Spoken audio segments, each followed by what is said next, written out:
Friends, you have understood this case. This is a case of multiple myeloma. We are supposed to be using steroids in this case. And therefore, whenever we use steroids, two things are going to happen. Either we have a patient who does not have diabetes, or a case, can we have some discipline? Saurabh, can I request all of you sit down? Abhinav, Shubham, all of you to sit down. I just need you to give me 20 minutes and I'll give you a good presentation, I assure you. So, we want to know what's going to happen to a patient who do not have diabetes and what's going to happen to our patients who have diabetes and how to manage them. Okay? So this is steroids in malignancy. So glucocorticoids, the good, the ugly and the bad. The bad. Widely prescribed for anti-inflammatory and immunosuppressive properties at supraphysiological doses, which is defined as prednisolone in the dose of more than 5 mg per day, reduces T cell function and antibody Fc receptor expression, blocking synthesis of interleukin 1 alpha and interleukin 1 beta. You are very well aware of interleukin 6, courtesy COVID. Inhibition of synthesis of almost all non-inflammatory cytokines. So what defines steroids? Their anti-inflammatory action. And promoting anti-inflammatory cytokine production such as lipocortin 1, IL-10, alpha-2, macroglobulin, etc., etc. Glucocorticoids, the bad. So we just understood the good. They are anti-inflammatory. What is the bad? Immediate actions, gradual actions, and my only bad action that concerns all of you and today's talk is hyperglycemia. There are many others. I am not worried. And the ugly. Remember the good old movie, the good, bad, and ugly. Steroids are the main cause of drug-induced hyperglycemia. Not only exacerbate hyperglycemia in patients with non-DM, also cause DM in patients without documented hyperglycemia. Before the initiation of glucocorticoid therapy with incidence that can reach up to 46% of patients. I don't see Dr. Amish Vora. Where is he? Sir, you are supposed to be there. Sir, उल्टे कानों से सुनोगे तो उल्टा ही सुनेगा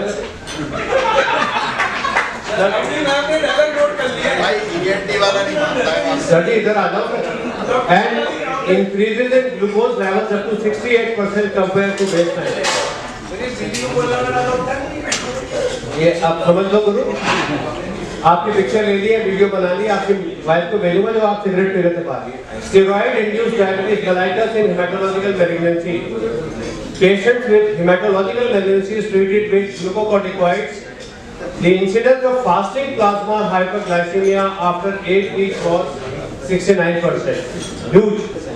Incidence of pre-diabetes or pre-diabetes was estimated at 34%. Postprandial capillary hyperglycemia had an incidence of 16%, which added to diabetes and pre-diabetes led the incidence of steroid-induced diabetes mellitus among hematological malignancies patients to nearly 50%, which is again huge, whether non-diabetics or diabetics. Systemic glucocorticoids cause a dose-dependent. This is a dose-dependent effect, usually mild increase in fasting glucose levels and a greater increase in postprandial values in patients without pre-existing diabetes. Development of de novo diabetes in patients with initially normal glucose tolerance is uncommon. Please remember this. Development of de novo diabetes, किसी patient को diabetes नहीं है, आपने malignancy के लिए उसको steroid use किया है, उसमें डायबिटीज हो जाए, ये अनकॉमन है. What are the risk factors for new onset hyperglycemia during glucocorticoid therapy?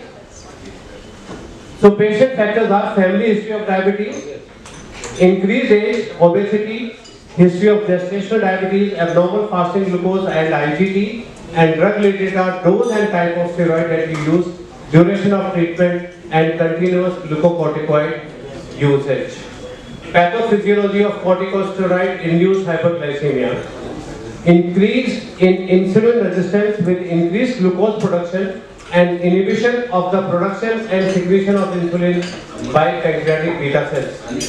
Corticosteroids increases endogenous glucose production, increment in gluconeogenesis, and antagonize the metabolic actions of insulin. I can go on and on this only for 1 hour. You know, I am a diabetes fan and I am a very, very dangerous person. I am a terrorist on diabetes. But I will not bore you. I will go according to what I have prepared. So I will finish in 20 minutes. Antagonizing the metabolic actions of insulin, enhance the effects of other counter-regulatory hormones such as glucagon, epinephrine, which increase the endogenous synthesis of glucose. Also been shown that the expression of the nuclear receptor peroxisomase proliferate activated receptor alpha is necessary for the increment in endogenous glucose production induced by corticosteroids. Corticosteroids reduce peripheral glucose uptake at the level of muscle and the adipose tissue.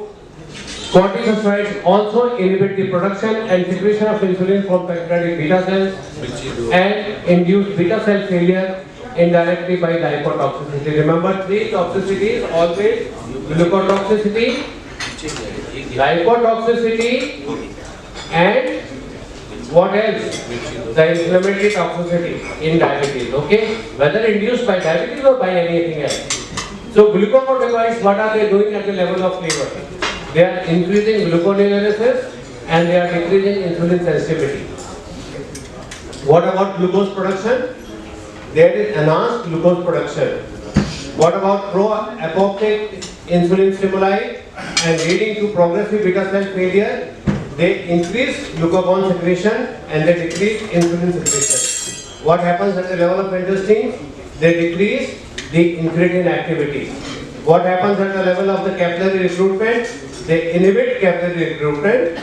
They cause proteolysis, and at the level of fat, they cause decreased insulin sensitivity, increased resistance and lactate, and they cause decrease in adiponectin.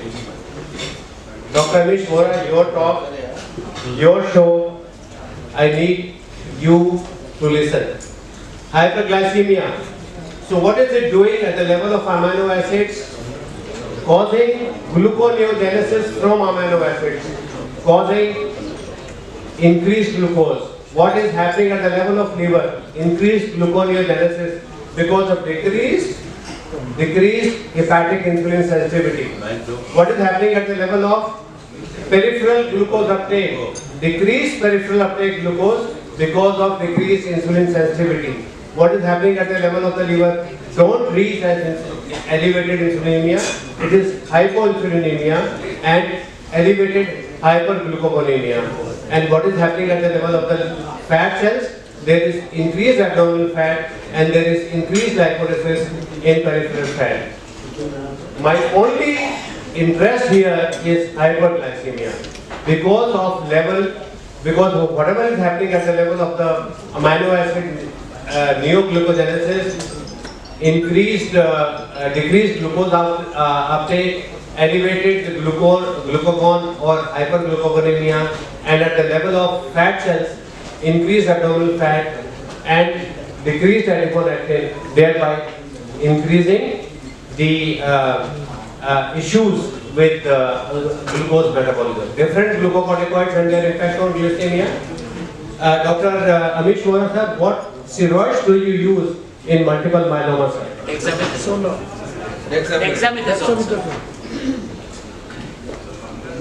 Chauhan sir, mike देने के बाद भी mic नहीं काम कर रहा है। Sir उसको ऑन करेंगे तो Dexamethasone, right? So either you can be using short-acting steroids, and Dr. Mangla sir, we have here an eminent pulmonologist who uses lot of ascoril, hydrocortisone, also uses intermediate-acting prednisolone with high prednisolone. Please understand, there is a natural cycle of ACTH secretion. This is for everyone. Remember this.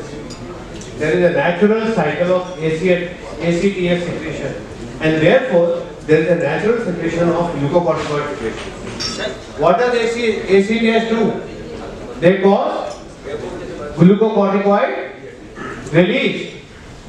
Therefore, you have to, if you are using steroids, try and mimic the natural cycle of the glucocorticoid release. And where is the maximum secretion of ACTH? In the morning at 8 a.m. And therefore, accordingly, you have the maximum glucocorticoid release at 8 a.m. in the morning. If you are using a short-acting steroid like hydrocortisone, then the onset of action comes in 1 hour, the peak action is 3 hours, and resolution is in 6 hours. If you mimic this cycle, then the suppression of the hypothalamo-pituitary adrenal axis is minimum. But if you try and upset this cycle by using short-acting steroids or intermediate-acting steroids twice a day, then the axis get confused. You remember 3 years ago, 3 scientists got a Nobel Prize for understanding the biological clock. And one of the basic of biological clock is the steroid secretion. Okay? Remember this. And therefore, if you have using prednisolone, then the onset of action is 4 hours, the peak is 8 hours, and it lasts for about 12 to 16 hours. But you confuse the issue if you are using it morning and evening. So if you are using steroids, try and use them once a day in the maximum dose in the morning. Why?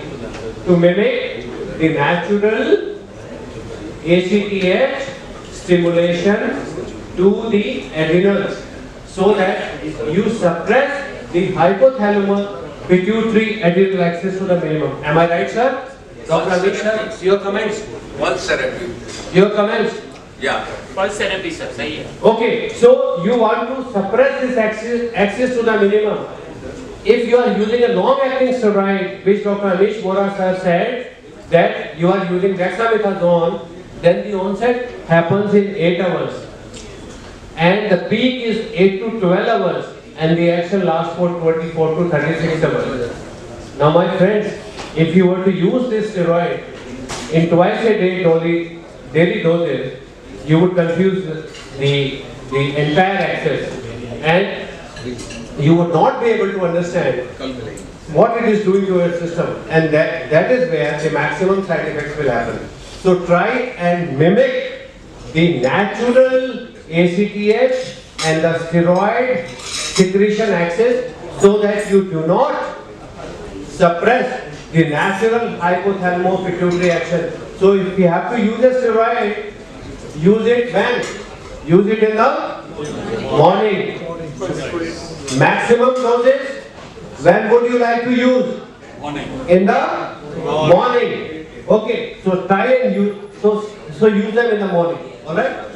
Right. So development of insulin resistance is mainly postprandial and depends on type of the steroid used.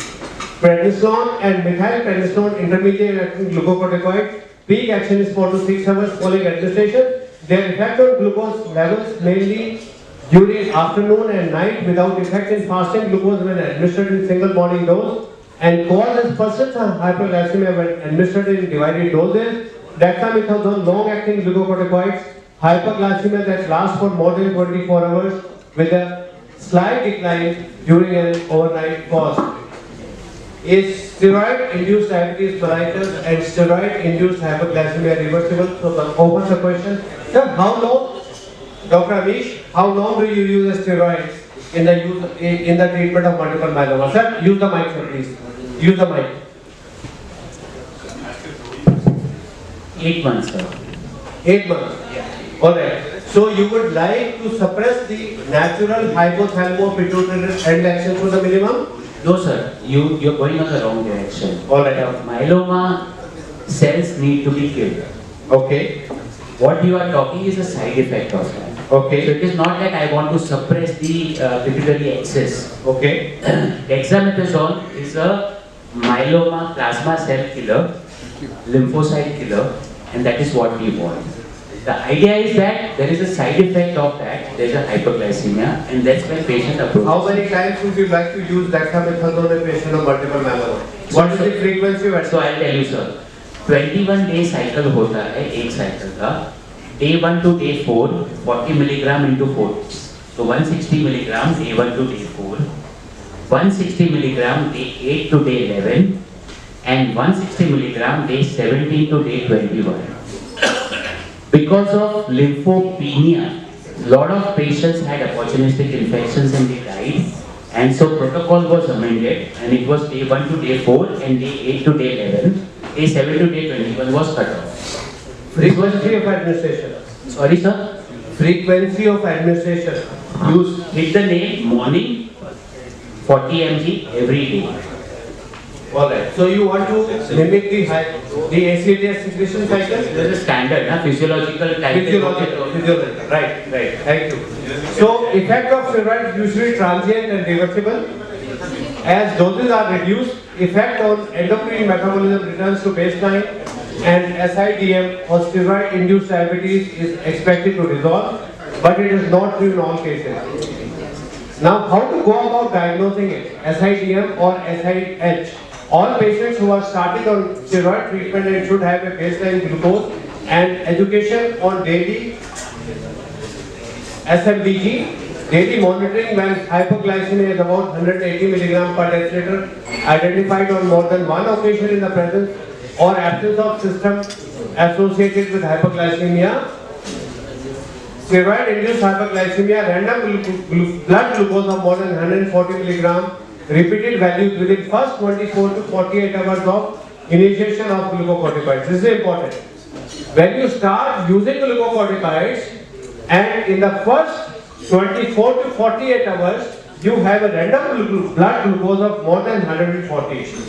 Please understand, this is a case of steroid-induced hyperglycemia. After the inception of steroids, but when you started, you had a baseline HbA1c which was less than 6.6.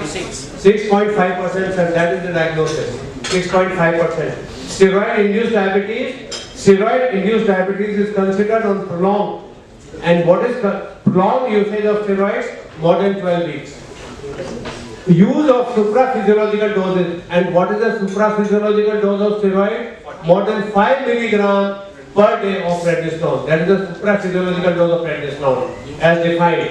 And satisfying either of the below mentioned criteria, similar to the current criteria established by ADA, you have a fasting blood glucose which is more than or equal to 126 milligram per deciliter, or glycemia at any time of the day which is more than 200 milligram per deciliter, or an HbA1c which is more than 6.5%, or a blood glucose more than 200 milligram per deciliter 2 hours after an oral glucose load. These are the ADA criteria. The most important one is that you have to have an HbA1c which was more than 6.5% at baseline. Is SIDM an undiagnosed entity? So based on the pathophysiology and pattern of glucocorticoid-induced hyperglycemia, it seems that some of the current criteria for diagnosing of diabetes underestimate the diagnosis itself. Glucocorticoid-induced diabetes detected mainly in the postprandial state. Some experts do not recommend the use of fasting blood glucose as well as the glucose tolerance curve as a reliable diagnostic method. High possibility of losing some of the hyperglycemic patients. Postprandial glucose determinations and or HbA1c determinations are suggested as screening examinations with long-term steroid use. Postprandial glycemia after lunch offers the greatest diagnostic sensitivity, especially when intermediate acting glucocorticoids are administered in a single morning dose. Why? Because when you are using glucocorticoids, even short acting, they have a peak action of 4 hours and duration of action of 6 hours. So if you are using the postprandial state in the morning, then you may not have the maximum effect.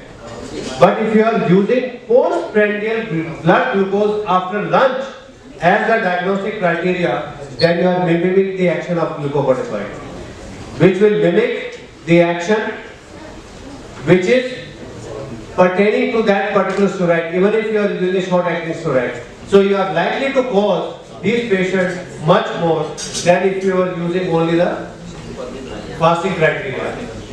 So if you have history of diabetes, yes, type and dose of steroid, once daily steroid. Can non-insulin therapies work? Can non-insulin therapies work? If you are using once daily steroid, non-insulin therapy. You can use a short-acting steroid, a sulfonylurea like glycoside. Metformin, DPP-4. Dr. P.K. Mangla sir is very fond of using linagliptin and metformin combination. It can work, sir. Even a granite. Yes, even glinides can work. Insulin therapies.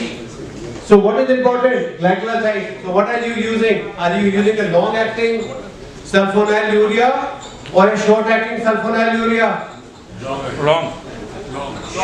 Short-acting sulfonylurea. Very good, Manish. So, and if this does not work, then what could you use? A morning basal insulin with NPH and start with 10 units and titrate as per the capillary blood glucose. Now the problem is, as Dr. Amish Vora sir said, that you may not be ideally using steroids in a single dose. You may be forced to use them in multiple doses. If you are using in multiple doses, then the game changes. Then non-insulin therapies are unlikely to be effective. You may have to use glycoside in a very high dose and switch to insulin if poor control. And what are the insulin therapies in multiple daily doses of steroids? Basal, bolus regimen is preferred. So you have to give a basal dose and you have also to give a bolus with every meal. And you have to advise admission and insulin infusion if there is a significant hypoglycemia. So history of diabetes, if there was no diabetes in the beginning, then how do you manage? So type and dose of steroids. If you are still using multiple doses, go as earlier. But if you are using, भाई कौन बोल रहा है? कौन बोल रहा है? क्यों? किस लिए? जब मैं बोल रहा हूँ, भाई घर आके बोलो फिर. Once daily dose, no insulin therapies, indication only if specific criteria are met. And what about the insulin therapies? We'll go as we go ahead. And therefore, if there is no known diabetes, only HbA1c prior to commencement of steroids in patients perceived to be at high risk. On commencement of steroid, recommend capillary blood glucose once daily, pre or post lunch. Again, as I said, because the steroids take time to act. Therefore, fasting blood glucose is not the ideal criteria. And in those at high risk or with symptoms suggestive of hyperglycemia, if the capillary blood glucose is below 12 millimole multiplied by 18, consider the patient to be at low risk and record the capillary blood glucose daily post breakfast or post lunch. If CBG consistently less than 10, यानी कि 180, consider cessation of capillary blood glucose. 4 bar monitor करने की जरूरत नहीं है. मैं doctor बोरा से पूछूंगा बाद में. If the capillary blood glucose is found to be greater than 12 millimole multiplied by 18, 200 के करीब हो गया. The frequency of testing should be increased to 4 times a day. If a capillary blood glucose is found to be consistently greater than 12 millimole or more than 2 occasions during a 24-hour period, then the patient should enter the treatment algorithm below. And what is that? The capillary blood glucose readings above the target 6 to 10 ml, which is desired or acceptable 4 to 12, 12 को 18 से multiply कर लो 200, add in glycoside 40 mg with breakfast and increase the dose by 40 mg increments daily if targets are not met. So what are we using? Glycoside, which is a short-acting sulfonylurea. What dose to start with? 40 mg. And what dose do you to build up? 240 mg. 240 mg तक build करो. if no symptoms of hypoglycemia are experienced by the patient, even in a dose of 160 milligram, consider even 240 milligram in the morning. 240 milligram तक आप use कर सकते हो, लेकिन ये short acting drug है, इसको आप सस्टेन रिलीज में मत प्रिपेयर करो. Dr. Amish Vora sir was telling me that one of his friends was using Jammer, which was his preferred drug. Don't use Jammer. Jammer contains glimepiride. Glimepiride is a long-acting glimepiride is a long-acting sulfonylurea. Don't put your patient at risk. You may wish to speak the specialist, and who is the specialist here? Dr. Sen Gupta. I am just pitching in for him. I conspired to take his slides. It was not my presentation. Dr. Sen Gupta is a diabetologist. I am a physician. So, at this stage, 240 milligram is the dose. If there is still no improvement on maximum dose, consider adding an evening dose of glycoside or a human NPH and insulin, basal insulin. And if you are using for NPH, commence with 10 units and then build up. Dr. Amish is saying, please. So, managing glucose control in people with known diabetes. Now this is for presentation with people who did not have diabetes. Here it is people who have known diabetes. They reassess glucose control and current therapy, set target blood glucose. What is the desirable limit? 6 to 10 glycemic targets. And if you have more than 10 millimole per liter, then you check 4 times a day and flow chart to adjust diabetes medication accordingly. In type 1 diabetes, Dr. Vora specially asked me, check for ketones. Check for ketones if the capillary blood glucose is more than 12 millimole per liter. In type 2 diabetes control, you have to use OHO or GLP-1. If there are no symptoms of hypo and if the patient is not on sulfonylurea, please use a short-acting sulfonylurea up to the dose of 240 milligram glycoside. Seek specialist advice, as I have already said. If on twice daily glycoside, then use the maximum dose in the morning and a lighter dose in the evening. Insulin control type 1 and type 2 diabetes. In type 1 diabetes, always test for ketones. If blood ketones are more than 3 millimole per liter or urinary ketones are more than 2 plus, assess for diabetic ketoacidosis. In type 2 diabetes, check for ketones. If capillary blood glucose levels are more than 12 millimole, what do you use? Once daily nighttime insulin. Transfer this injection to morning. So the nighttime basal needs to go in the morning and titrate by 10 to 20% daily according to the pre-evening meal.